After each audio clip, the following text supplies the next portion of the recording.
In today's conversation, we're going to start somewhere really specific because the women that I work with are, by every external measure, doing incredibly well. They're successful practitioners, coaches, and founders. And the pattern that they keep coming back to isn't their strategy, it's their nervous system. So we're going into this today because I know that there are so many women out there continuously tweaking their strategy, thinking that that's the roadblock that they keep coming up against. And something I've sat with for a really long time before I could say it out loud, because it sounds almost dismissive of everything these women have built, is that it's not strategy. It's the frequency and the nervous system that's taking hold of your pure greatness. So what I'm saying is really different. I'm saying you can have the right offer, one that's really aligned with you, aligned messaging, and know exactly who you're speaking to, and still be the woman who quietly dismantles everything, all of the work, the second it starts to come alive, the second you start to see those results coming through. And for years, the personal development industry has called this self-sabotage, almost as if there's like this truckload of work that needs to be done, or the requirement for more discipline or a better mindset or more inner work. But it's not that. It's a body that was never given permission to hold what it built. And that is a completely different space that we're working with, and it needs a completely different solution. So when I say permission to hold it, what I'm really referring to is inviting us to think about what happens in a woman's body, in your body, the first time something amazing arrives and then it gets taken away. And as you think about this, it doesn't matter what age, it doesn't matter what it was. Maybe it was a relationship or money, maybe a version of stability that vanished. The body keeps a score of that. It stores it in your system, in your fascia, in your muscles, in your cells, and in every single fiber. Little track records in this library called your physical body. And essentially what happens when we store these is it's like the body built a rule. Good things are temporary. We're not allowed to become attached. We must prepare ourselves for battle because eventually it's going to disappear. And then 20 years later, you're running a business, and every time it grows, some part of you is already preparing for the version of your life where it all just disappears again. It goes belly up, balls up. You failed. Now, that's not a mindset issue you fix with an affirmation or meditation or finding another coach. That preparation is happening below the story, below the set of rules. It's happening in the nervous system. And what we've been taught with this flood and saturation of nervous system content out there is that we must become regulated. But regulation it's not a state of being that you chase. You're not chasing calm all the time. It's not how the nervous system actually works. And let me explain that properly, because I think this is where most of the content out there gets it wrong. Your nervous system oscillates between two branches. Your sympathetic nervous system, the SNS, your fight or flight, your mobilized activated state, and your parasympathetic nervous system, which has two very different gears inside of it. There's dorsal vagal, which is your shutdown state, your collapse, your freeze, the space where you go when you're just completely blank. And then there's the ventral vagal, which is your safe, connected, socially engaged state where you can actually be present with another person or with yourself.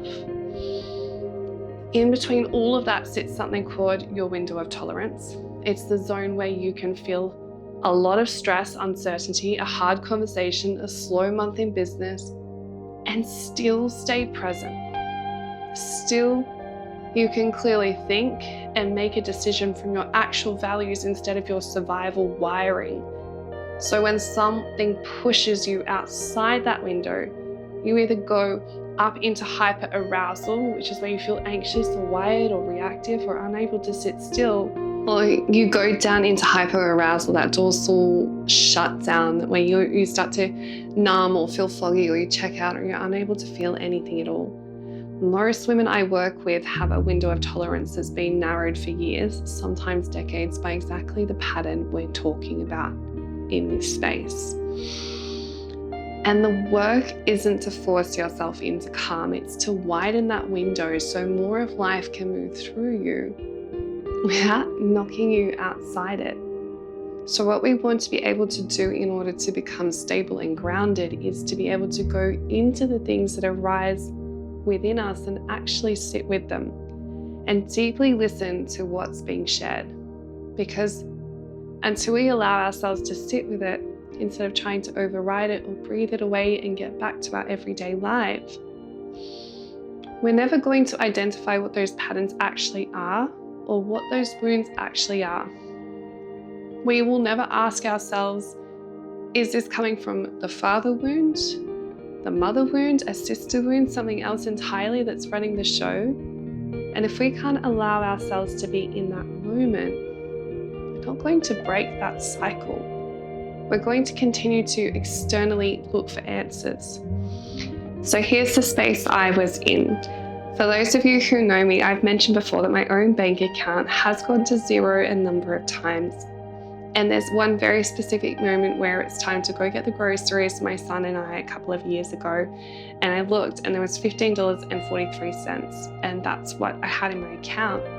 And I'm not bringing this up as a redemption story to say, look how far I've come. I genuinely don't care about that kind of framing. I bring it up because of what it taught me about the actual mechanics behind that and what was structurally going on underneath the surface. I was building these beautiful living, breathing spaces for women, and they were getting everything. Promotions, their calendars blowing up, phenomenal results with the people they were working with. They sold their houses and they created new relationships. The list goes on with how much I celebrated for other women I worked with. But underneath all of that, I had $15.43 in my account. And I didn't see it as failing from a lack of capacity.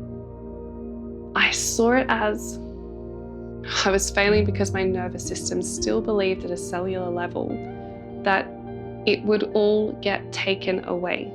So I was building this phenomenal space with one hand, and I was so proud of it. I loved the moments when women would walk in and tell me how safe they felt. Exchanging things like, this is such a beautiful space to be. Thank you for creating this for me. And it genuinely lit me up so much. And on the other hand, I was dismantling it unconsciously, calling the whole cycle alignment, but it was so far from alignment. It was a form of control disguised as embodiment.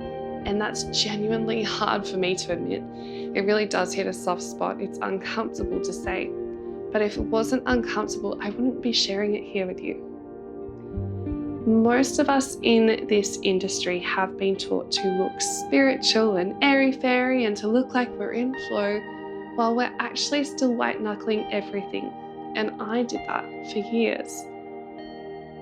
So let me circle back to something I mentioned earlier, and that is the rest loop, because I think this is where a lot of you listening are going to feel this the deepest. The rest thing is one of the patterns I see constantly, and it took me forever to name it correctly because on the surface it just looks like poor boundaries or bad time management or shiny object syndrome, but it's not that. What's actually happening is a very specific equation, and it's installed very early. And that is, if I stop, something falls apart and it will all be my fault. I want to be really precise here because this isn't about being a workaholic or being addicted to being busy, though that's part of it. This is about a body that learned somewhere back before she had language for it, that someone stopping, maybe it was a parent or a household, whatever needed managing meant real consequences. So your body doesn't experience rest as rest. What it does is it experiences rest as a debt about to come due. So when you lie down, you're not actually resting. Your eyes are closed and you're still tracking who's disappointed in you, who you haven't met the needs of yet, who's counting on you to send that email to help you through the integration they're in, still half listening for the message that proves you were needed and weren't there. That's not recovery, that's guilt. But it probably just looks like you're being of service. So what's actually going to break that? Because most of you have already read the "you deserve rest" content 100 million times, and you're probably fluent in the 7 types of rest. And you've tried to practice all of it, and it's never fully landed. The reason is it's not an information problem or learning more. You're already intellectually rehearsed in this. You share it with the people you work with day in and day out. So hearing it again doesn't touch the actual block. What breaks it is evidence. One real, specific lived moment where you stopped and nothing broke down. No systems collapsed. An actual data point that comes into your nervous system that can be filed that contradicts the old rule. That's the only thing I've ever seen work for me or for anyone I've worked with. You really cannot think your way out of a body level equation. You have to give the body a new experience that overrides the old one. Now I want to go somewhere a bit more controversial because I started talking a lot about AI in the messages that I share out there in the world. And I don't see it as a departure. What I'm actually pointing at is the same pattern we've gotten so familiar with, and that is outsourcing our power to something external. And to be clear, I'm not anti these tools. I have AI integrated into a lot of my own work. Everyone's using it or close to it, so we have to work with it, not against it. It's a phenomenal extension that creates ease and helps practitioners and leaders just like you get out there and do the actual work that you're here for instead of getting buried in the background tasks. What I'm pointing at is the reflex underneath the tool. For years, the pattern has been something rises in you, a big turning point, maybe it's a car accident, an illness, a separation, discomfort, or a decision that you're not sure about. And instead of sitting with it, you reach outward. It used to be the psychologist or a tarot reading or a group chat, whoever would pick up the phone in the middle of the night. And now it's just faster. So now it's just a chat window in your hand where you type in a prompt and you get the answers. The tool isn't the problem. The problem is the same one that's always been. The second something uncertain in the body comes up, the reflex is to hand it to whatever's outside you before you've given yourself 90 seconds to actually hear what you already know. 90 seconds. That's usually all it takes. Most of the time the answer is already there. It's just quieter than the reflex to go looking for it somewhere else. So if you're not driving right now, this might be a really good moment to pause and write down the ways that you've been outsourcing your power lately, and that's what I'm referring to here when I say that. And bring to mind one moment recently where you didn't trust yourself enough to just sit and be with it. And that's the work. So let's talk about power, because I use that word a lot and I don't mean it the way it usually gets used in this industry. Power in most of this space gets performed in those big rooms, the big articulate voices that you hear, the big transformation on camera. That doesn't sit well with me. That's not power, that's theatre. And theatre requires an audience to sustain it. The kind of power I'm talking about doesn't need anyone watching. It's what's left in a woman when the result doesn't come. The launch might flop or the client ghosts you and you never hear from them. The number in your account goes the wrong direction after doing everything right. Maybe it's following your vision and your mission and you're still standing inside your own authority instead of reaching for someone to hand it back to you. That's the definition of power. And it's not how to perform when it's working, what's still there when it's not. So how do you know when you're actually there versus performing it? And you can feel it in your own body and in the room. A woman who's actually stable doesn't need to be noticed. She's not holding a moment and thinking, this would make great content. I should post this to prove I'm doing the work. It's a woman who's performing calm is subtly asking for your reaction the entire time. It's not conscious, it's actually manipulative. It's just a nervous system that's looking for confirmation because it hasn't built its own yet. So if you're listening to this and you recognize yourself in it, the white knuckling, the resolute, the research, the reaching for something outside of yourself, here's your actual first move. And I'm not going to give you a 5-step plan. I'm just going to give you one simple step. Stop reaching just for a minute. That's it. Not forever, not as a new rule you're going to fail by the end of the week. Just the next time something rises, whether it's a decision, a discomfort, a question you don't have the answer to yet, don't immediately go looking outside yourself for it. Sit in it for longer than feels comfortable. Breathe through it instead of managing it. Nasal breathing, soft, gentle in and out through the nose.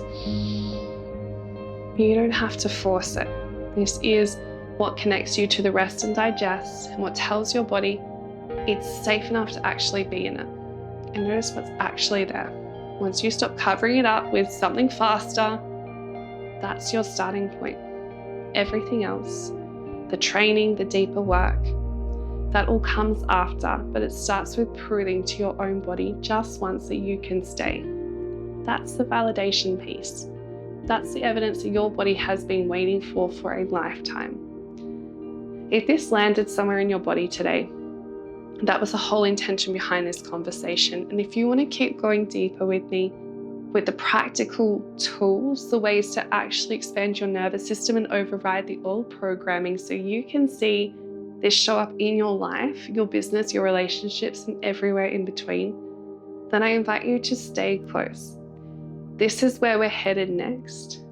So for the time being, breathe like you mean it, click like, subscribe so you don't miss a beat, and I'll see you soon.